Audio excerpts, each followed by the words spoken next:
એસસીઓના ઘોષણાપત્રમાં પહેલગામ હુમલાનો ઉલ્લેખ, ચીનની ધરતી પરથી પીએમ મોદીએ પાકિસ્તાન પર કર્યા પ્રહાર, બોલ્યા કેટલાક દેશ આતંકવાદના સમર્થક।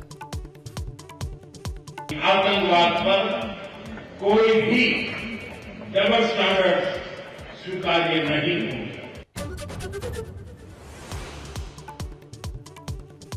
એસસીઓના મંચ પરથી પુતિને ટ્રમ્પ પર સાધ્યું નિશાન, બોલ્યા યુક્રેન સાથે યુદ્ધ પાછળ પશ્ચિમી દેશો જવાબદાર, યુક્રેનને નાટોમાં સામેલ કરવાના પ્રયાસોના કારણે શરૂ થયું યુદ્ધ।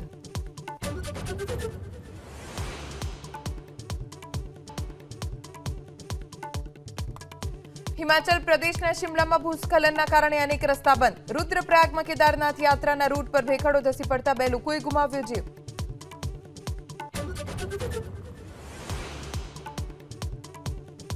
કડાણા ડેમના 10 ગેટ ખોલી પાણી છોડાતા મહીસાગર જિલ્લાના 106 ગામને કરાયા એલર્ટ, ઉપરવાસમાંથી પાણીની આવકના કારણે છોટાઉદેપુરમાં અશ્વિની નદી 2 કાંઠે, કોઝવે પાણીમાં ગરકાવ।